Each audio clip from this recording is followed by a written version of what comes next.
പിടിവലിക്കും ബഹളത്തിനിടയില് കുഞ്ഞുമണിയും കൊണ്ട് ആ പെണ്ണ് ഓടിപ്പോയി.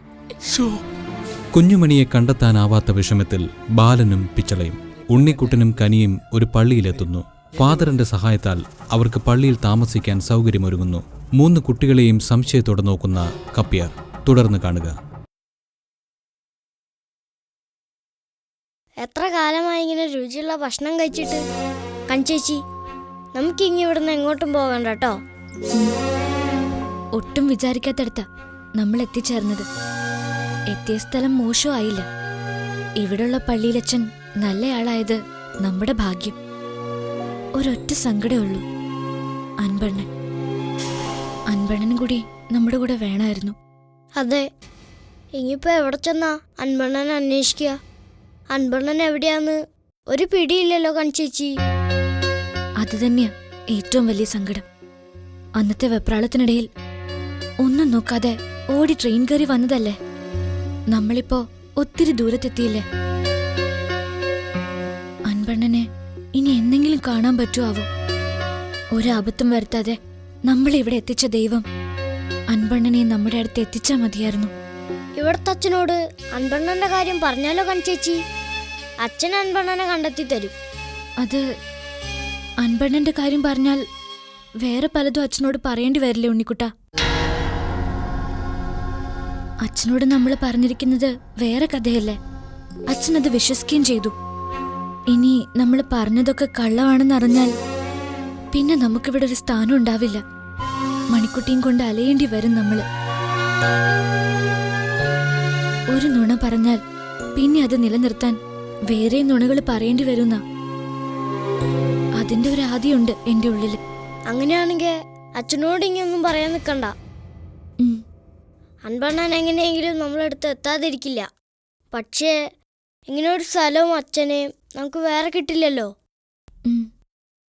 പിന്നെ ആ കപ്പ്യാരില്ലേ, അയാളൊരു സൂത്രക്കാരനാ. അയാളുടെ സംസാരവും ചോദ്യവും ഒന്നും ശരിയല്ല. അയാളുമായി അധികം അടുക്കാൻ നിൽക്കണ്ട കേട്ടോ. കൺചേച്ചി, അച്ഛനോട് പറഞ്ഞാ എനിക്കിവിടെ സ്കൂളിൽ ചേർന്ന് പഠിക്കാൻ പറ്റുമോ? എന്നെ പഠിപ്പിച്ച് വലിയ ആളാക്കണമെന്നായിരുന്നു എൻ്റെ അച്ഛൻ്റെ അമ്മയുടെ ആഗ്രഹം. അവരുണ്ടായിരുന്നെങ്കിൽ. ഉണ്ണിക്കുട്ട, എനിക്ക് പഠിക്കണം കൺചേച്ചി. നമുക്ക് അച്ഛനോട് പറയാം. അതിപ്പോ അയ്യോ, മണിക്കുട്ടി ഉണർന്നു.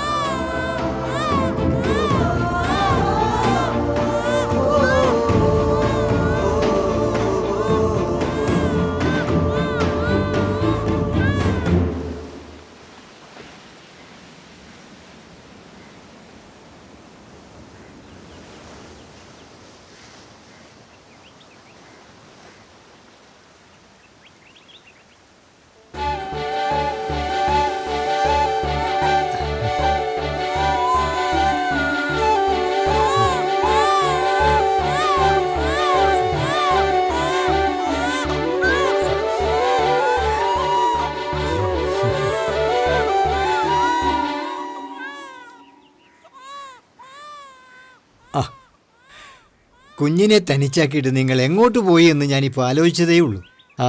ഇവിടെ നിങ്ങൾക്ക് പ്രത്യേകിച്ച് ബുദ്ധിമുട്ടൊന്നുമില്ലല്ലോ? ഇല്ല.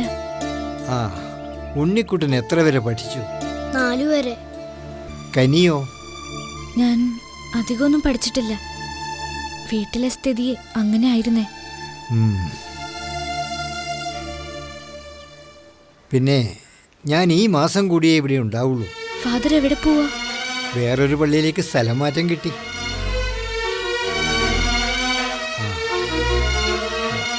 ഞാനിവിടുന്ന് പോയാ നിങ്ങളുടെ കാര്യം? സാരമില്ല, നിങ്ങൾക്കിവിടെ നിൽക്കാം. അതിന് തടസ്സമൊന്നും ഉണ്ടാവില്ല. ഈ ഇട്ടിരിക്കുന്നതല്ലാതെ വേറെ ഒന്നുമില്ലല്ലോ നിങ്ങളുടെ കയ്യിൽ? വെറും കൈയോടെയല്ലേ കയറി വന്നത്. ഞാൻ കുറച്ച് ഡ്രസ്സ് എടുത്ത് വെച്ചിട്ടുണ്ട്. ഡ്രസ്സെന്ന് പറഞ്ഞാൽ പുതിയതൊന്നും അല്ല കേട്ടോ. 1 or 2 തവണ ഉപയോഗിച്ചതായിരിക്കും. പലരും ഇവിടെ കൊണ്ടുവന്ന് ഏൽപ്പിക്കുന്നത്. അങ്ങനെ ഒരു ശീലമുണ്ടാക്കിയതാണ് ഞാൻ. വെറുതെ കളയുന്നതിനേക്കാളും ആർക്കെങ്കിലും ഉപയോഗപ്പെടുമല്ലോ. വസ്ത്രം, ഭക്ഷണം, പാർപ്പിടം, ഇതൊക്കെയാണല്ലോ നമ്മുടെ ആവശ്യങ്ങൾ. നിങ്ങൾക്ക് പറ്റുമെന്ന് തോന്നുന്നതൊക്കെ ഞാൻ അവിടെ എടുത്തു വെച്ചിട്ടുണ്ട്. ചെന്നോളൂ.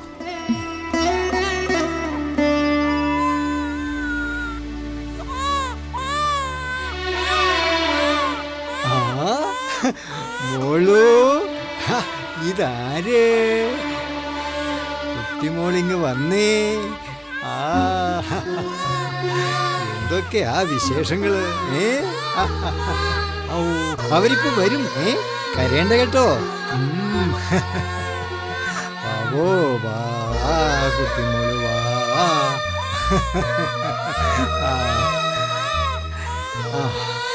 ഇതാ എടുത്തോ. വല്ലാതെ കരയുന്നുണ്ട്.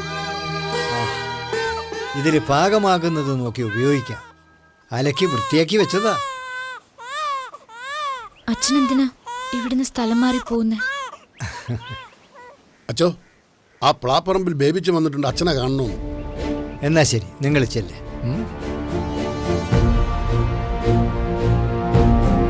ആഹാ, ഡ്രസ്സൊക്കെ കിട്ടിയല്ലയോ? അവസാനം ഈ പള്ളി മൊത്തം എഴുതി വാങ്ങിക്കുവോ?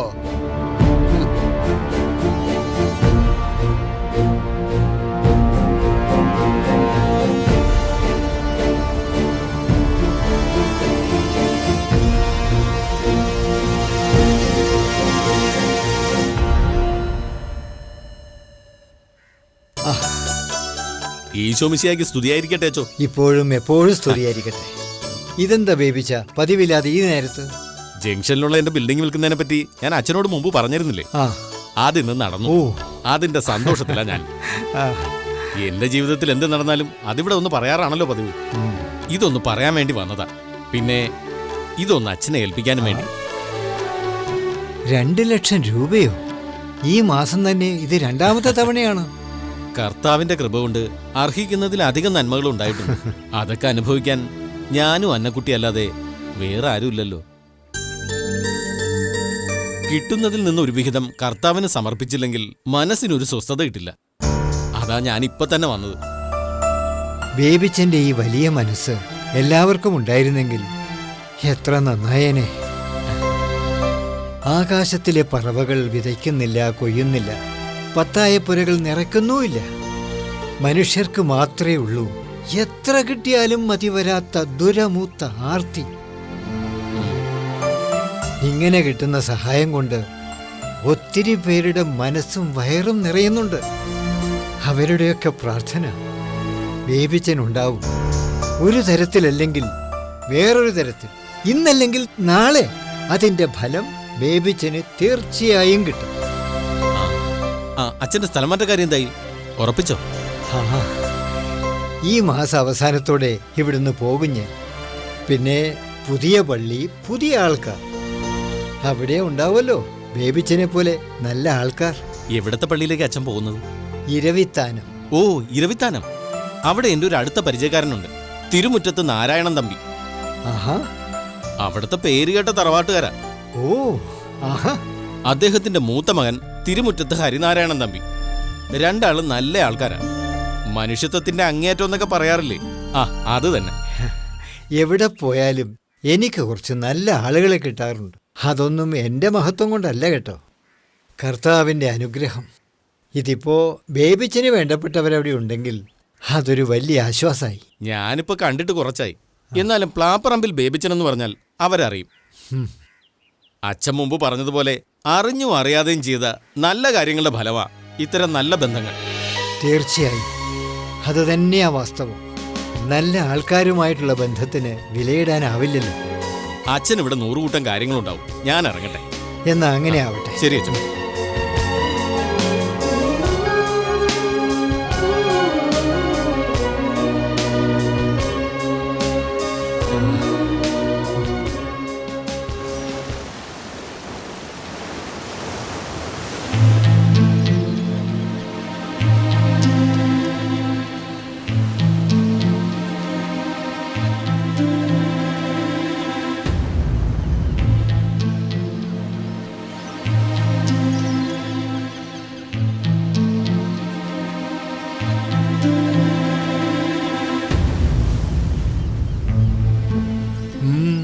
എന്താ ഉണ്ണിക്കുട്ട? എന്തു പറ്റി? മുഖം വല്ലാണ്ടിരിക്കുന്നല്ലോ. ഞങ്ങളെ വിട്ട് പോവല്ലേ? അച്ഛൻ പോയ പിന്നെ ഞങ്ങൾക്കാരാ ഉള്ളത്? അത് ഞാൻ പോയാലും ഇവിടത്തേക്ക് വേറൊരു അച്ഛൻ വരും ഉണ്ണിക്കുട്ട. എന്നാലും അച്ഛൻ എന്തിനാ ഇവിടുന്ന് പോകുന്നത്? അതൊന്നും ഞാനല്ല ഉണ്ണിക്കുട്ട തീരുമാനിക്കുന്നത്. ചില തീരുമാനങ്ങളും കാര്യങ്ങളും ഒന്നും നമ്മുടെ കൈകളിലായിരിക്കില്ല. അനുസരിക്കാൻ വിധിക്കപ്പെട്ടവരാ നമ്മളൊക്കെ. അച്ഛൻ ഇവിടുന്ന് പോവണ്ട. എനിക്കും കണിച്ചേച്ചിക്കും മണിക്കുട്ടിക്കും ആരുമില്ല. അച്ഛൻ എന്നോട് ചോദിച്ചില്ലേ ഞാൻ എത്ര വരെ പഠിച്ചു എന്ന്. പിന്നെന്താ പഠിക്കാതിരുന്നതെന്ന്? പഠിപ്പിക്കാൻ ആരില്ലാത്തതുകൊണ്ടാ. എനിക്ക് ഇനിയും പഠിക്കണമെന്നുണ്ട്. പക്ഷേ ഇവിടെ വന്ന് അച്ഛനെ കണ്ടപ്പോൾ ആരൊക്കെയോ ഞങ്ങൾക്ക് ഉണ്ടെന്ന് തോന്നി. എനിക്ക് ഇനിയും പഠിക്കണം. ആരുമില്ലാത്ത ഞങ്ങളെ വിട്ടുപോകാതിരുന്നൂടെ? അച്ഛനെ ഇവിടുന്ന് പോകണ്ട.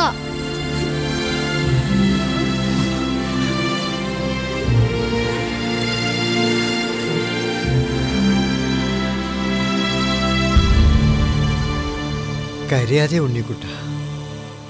ഉണ്ണിക്കുട്ടന് പഠിക്കണം അല്ലേ? അതിനൊക്കെ നമുക്ക് വഴിയുണ്ടാക്കാം.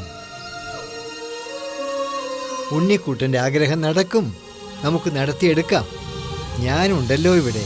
അച്ഛനോടൊന്ന് പോവല്ലേ പിന്നെങ്ങനെയാ? അത് എല്ലാം നല്ല രീതിയിൽ നടക്കാൻ ഒരു വഴി തെളിയാതിരിക്കില്ല. ഒരു വാതിലടയുമ്പോൾ വേറെ അനേകം വാതിലുകൾ തുറക്കപ്പെടും. സങ്കടപ്പെടാം. മോമ്പ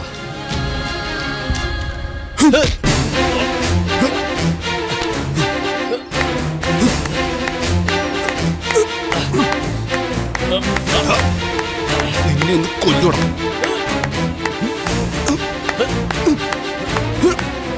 അടിക്കടാ, അടിക്ക്,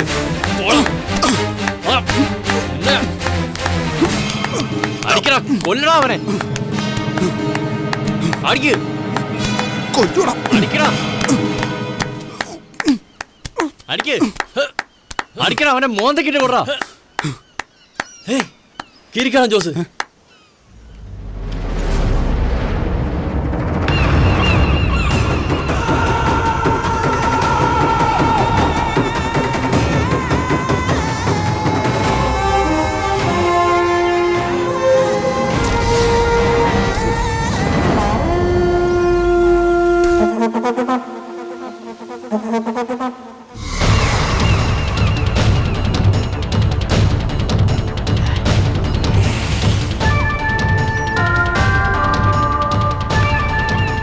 എന്താടാ ഇവിടെ? ഏയ് ഒന്നുമില്ലണ്ണ.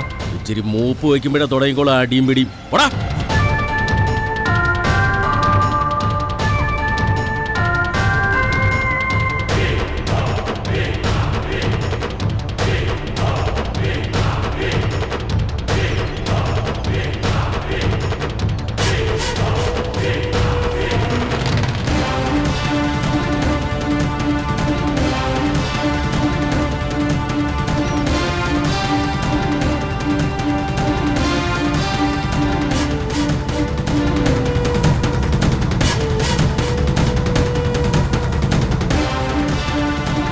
അതെ, എങ്ങനെയുണ്ട് കച്ചവടമൊക്കെ? ഓ, വളരെ മോശ. പൈസ പ്രശ്നമൊക്കെ അല്ലേ? അതുകൊണ്ട് പണ്ട് നടന്നതിന്റെ പാതി കച്ചവടം പോലും ഇപ്പൊ നടക്കണില്ല. എനിക്ക് ഇച്ചിരി മീൻ തന്നെ. എത്രയ്ക്ക് വേണം? ആദ്യം മീൻ എടുക്ക്, വിലയൊക്കെ പിന്നെ നിശ്ചയിക്കാം.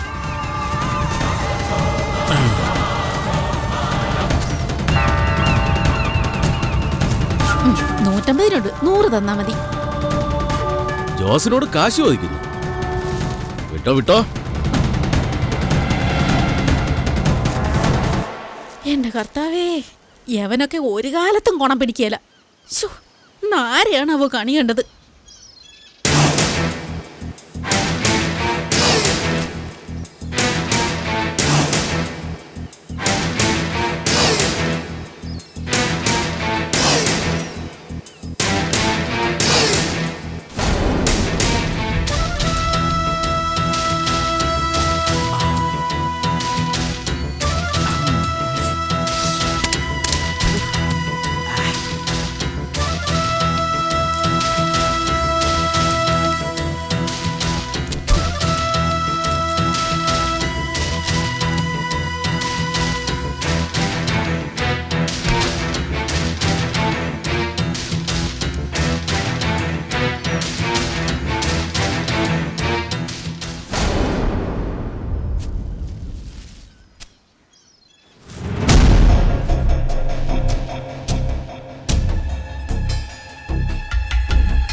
നമസ്കാരം അച്ചോ. എന്താ ജോസേ, സ്തുതിയൊക്കെ പോയോ? പോയിട്ടൊന്നുമില്ല അച്ചോ. ഈശോ മിശിഹായ്ക്ക് സ്തുതിയായിരിക്കട്ടെ. സ്തുതിയായിരിക്കട്ടെ. ഇതെന്താ കയ്യിൽ മീനൊക്കെ ആയിട്ട്? ആ, ഇത് അച്ഛന് തരാൻ വേണ്ടി വാങ്ങിച്ചതാ. എനിക്കോ? അതെ അച്ചോ. ഇങ്ങോട്ട് വരുമ്പോ കൈയും വീശി വരാ ഒരു മടി, അതാ മീൻ വാങ്ങിച്ചത്.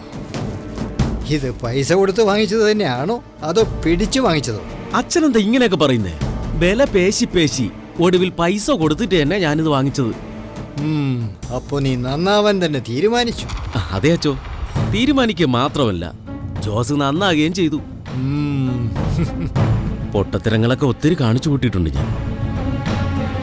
കൂട്ടുകെട്ടുകളാണച്ചോ എന്നെ ഇങ്ങനെയാക്കി മാറ്റിയത്. അച്ഛൻ ചെറുപ്പത്തിലെ മരിച്ചോണ്ടായിരിക്കും വല്ലാതെ ലാളിച്ച എൻ്റെ അമ്മേനെ വളർത്തിയത്. അതിൻ്റെ ഒരു കുഴപ്പം ഉണ്ടായിട്ടുണ്ട്.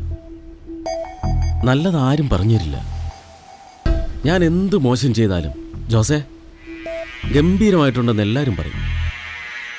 അതൊക്കെ സുഖിപ്പിക്കാൻ വേണ്ടി പറഞ്ഞാണെന്ന് പിന്നീടാണ് എനിക്ക് മനസ്സിലായത്. ശരികളെയും തെറ്റിനെയും കൃത്യമായി ചൂണ്ടിക്കാണിച്ചു തന്നത് അച്ഛനാ. പഴയ കൂട്ടുകെട്ടുകളൊന്നും എനിക്കിപ്പോ ഇല്ലച്ചോ. യാതൊരു ദുശീലങ്ങളും ഇല്ല. ഈ മാറ്റത്തിനെല്ലാം കാരണം അച്ഛനാ. നിന്നിൽ പ്രവർത്തിച്ചത് കർത്താവാണ്, ഞാനൊരു മധ്യവർത്തി മാത്രം. എന്തായാലും ജോസിന് നല്ലൊരു മാറ്റം കാണുന്നുണ്ട്. ജോസേ, തെറ്റുകുറ്റങ്ങൾ സംഭവിക്കാത്തതായി ഒരാൾ പോലും ഉണ്ടാവില്ല. തെറ്റ് പറ്റിയാൽ അത് തെറ്റാണെന്ന് ഉൾക്കൊള്ളാനായാൽ അവിടം മുതൽ ശരി തുടങ്ങി. പിന്നെ പശ്ചാത്താപം തന്നെയാണ് ഏറ്റവും വലിയ പ്രായശ്ചിത്തം. അതിരിക്കട്ടെ, മൂഷിക സ്ത്രീ പിന്നെയും മൂഷിക സ്ത്രീയാ എന്ന് പറഞ്ഞതുപോലെ ആവരുത് കേട്ടോ. ഏയ്, ഒരിക്കലും ഇല്ലച്ചോ. ജോസിന് ഇനി ഒരു തിരിച്ചുപോക്കില്ല, മുന്നോട്ടാ യാത്ര. അച്ഛനൊന്ന് നോക്കിയേ. പെൺകുട്ടികളുടെ ഫോട്ടോ അല്ലേ ഇത്? ഇതെന്തിനാ എനിക്ക്? ഒന്ന് നോക്കാൻ തന്നതാ. ഇതിലെനിക്ക് മാച്ചായ പെണ്ണേതാ? ഞാനൊരു കല്യാണം കഴിക്കാൻ തീരുമാനിച്ചു. കല്യാണം കഴിച്ച് നല്ല നിലയിൽ ജീവിക്കണം. ഒരു പെണ്ണ് വന്നാലേ ജീവിതം ഒന്ന് സീരിയസ് ആകൂ. ആ തീരുമാനമൊക്കെ നല്ലത് തന്നെ. പക്ഷേ ഈ ഫോട്ടോസ്, ഇതിൽ നിന്ന് ഒരാളെ അച്ഛൻ സെലക്ട് ചെയ്ത് തരണം. അയാളെ ഞാൻ കെട്ടിക്കോളാം. ഞാൻ എങ്ങനെയാ ജോസേ? അച്ഛൻ്റെ സെലക്ഷൻ തെറ്റില്ലെന്ന് എനിക്ക് ഉറപ്പുണ്ട്. ജോസേ, കല്യാണം എന്ന് പറയുന്നത് കുട്ടിക്കളിയായി കാണരുത്. ഒരാളുടെ ജീവിതത്തിൻ്റെ ഗതി നിർണ്ണയിക്കുന്ന മുഹൂർത്തമാണത്. അവരവരുടെ ജീവിത പങ്കാളിയെ തിരഞ്ഞെടുക്കേണ്ടത് അവരവർ തന്നെയാണ്. അല്ലെങ്കിലും ഒരു ഫോട്ടോ കണ്ടതുകൊണ്ട് മാത്രം ആളെ ഉറപ്പിക്കുന്നത് ശരിയല്ലല്ലോ.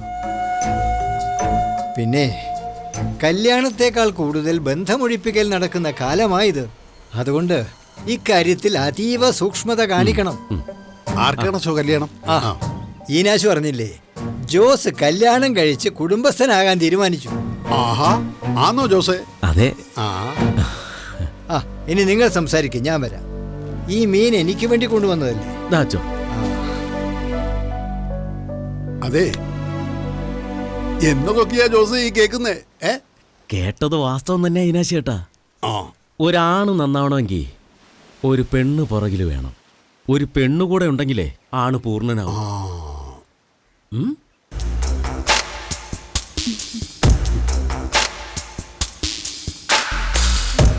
അതെ ഈനാശി ചേട്ടാ, അതാരാ കക്ഷി? അതിവിടത്തെ ഒരു പുതിയ അന്തേവാസിയാ. അച്ഛൻ കയറ്റി താമസിപ്പിച്ചതാ. ഒരപ്പാവി.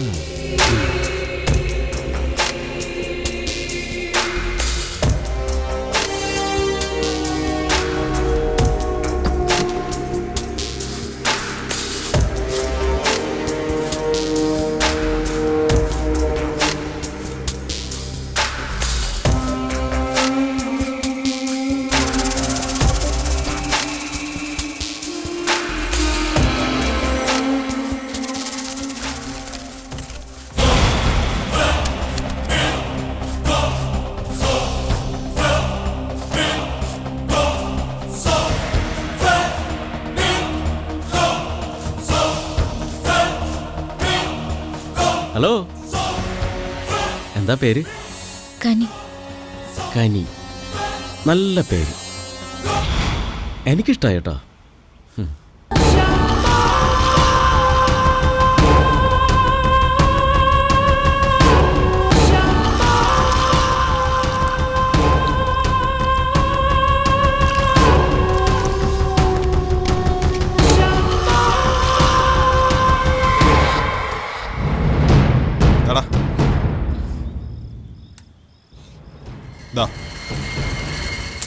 എനിക്ക് വേണ്ട.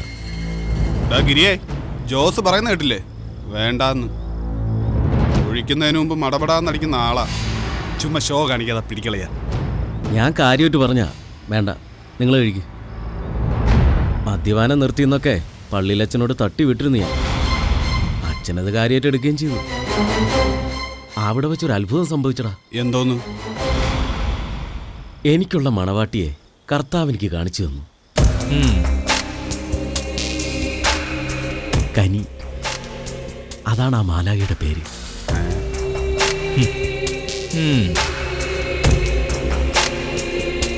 തോന്നിയ പോലെയൊക്കെ ജീവിച്ചില്ലേ കുറെ കാലം. ഇനി അന്തസ്സായി കുടുംബനാഥനായിട്ട് ജീവിക്കണം. 2017 ആദ്യത്തെ കിടുക്കൻ തമാശ. തമാശ അല്ല ഗിരി. അല്ലെങ്കിൽ ഞാനിങ്ങനെ പച്ചയ്ക്ക് നിൽക്കുമെന്ന് നിങ്ങൾക്ക് തോന്നുന്നുണ്ടോ? കനിയെ സ്വന്തമാക്കണം. അതിനു വേണ്ടിയിട്ട് കാര്യമായിട്ടൊന്നും മാറിയേ പറ്റൂ. അല്ല, ഇതേതാ ഞങ്ങളറിയാത്തൊരു കനി? ആരുമില്ലാത്തൊരു പാവമാണ്. നമ്മളിവിടുത്തെ പള്ളിയിലെ താമസം. അവക്കൊരു ജീവിതം കൊടുക്കാൻ ഞാനങ്ങ് തീരുമാനിച്ചു. എനിക്കിതങ്ങോട്ട് വിശ്വസിക്കാനാവുന്നില്ല. ആളിയെ മനസ്സ് വെച്ച ഏത് പെണ്ണിനെയാ കിട്ടാത്തത്? പിന്നെ എന്തിനാ ഒരു അനാഥ പെണ്ണിനെ? അതാണ് എനിക്കും പിടികിട്ടാത്തത്. ഇനി ഇതുവല്ല കെണിയോ മറ്റോ ആണോ?